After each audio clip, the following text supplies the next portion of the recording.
आज मैं ऐसे टॉपिक पे बात करना चाहता हूँ जिसको आज नौजवान नस्ल को जरूरत है। क्यों उन्होंने अपने अपने अब्वा व अजदाद और असलाफ की कहानियों और उनके असबाब को मिटा के रख दिया है, और उनके जितने भी असबाब थे उनको हम भूल गए हैं। आज हम उनको खोल के भी नहीं देखते कि उन्होंने कितनी कितनी बड़ी कुर्बानियां दी थी। और आज हम हैं जो आज हम अपने वक्त को अपने औकात को ज़ाया कर रहे हैं और मोबाइल और फजूलियात में लगा रहे हैं।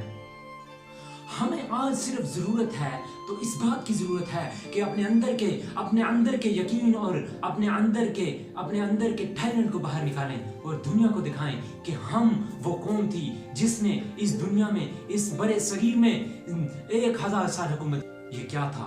ये उस वक्त के नौजवानों और उस वक्त के नौजवानों के अंदर का जज्बा था जिन्होंने इस वतन को हासिल करने के लिए अपने तन मन धन की कुर्बानियां पेश करी थी।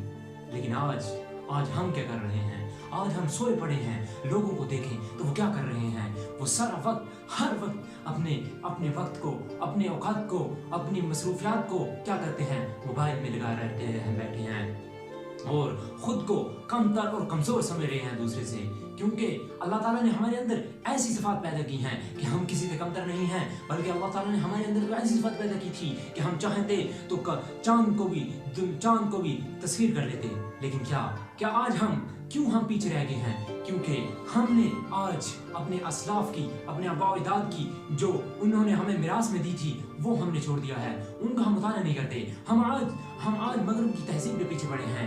क्यों मगरब की तहजीब क्या दे रही है हमें? मगरब की तहजीब ने तो हमें अपने घर से निकाल के बेघर कर दिया है। मगरब की तहजीब तो एक अपनी बच्ची को भी इज्जत नहीं दे सकती। लेकिन हमारा इस्लाम तो एक जानवर को भी इज्जत देता है।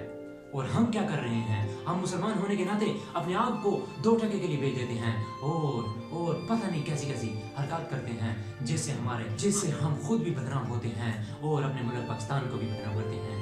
ये क्यों हो रहा है? ये सारा हमारा अपना कसूर है कि हम लोगों ने खुद को एक कमतर इंसान समझना शुरू कर दिया है। जिस वक्त हमने खुद को एक अजीम इंसान बनाना शुरू कर दिया ना, उस दिन से हम इस दुनिया में फिर से इंशाल्लाह हुकूमत करेंगे। और ये क्या मगरब वाले हैं, ये मगरब की दुनिया तो हमारे कदमों में गिरेगी आके, जब हमने अपने अंदर के टैलेंट को बाहर निकालना होगा। सबसे पहली बात तो यही है कि अपने अंदर के टैलेंट को बाहर निकालो।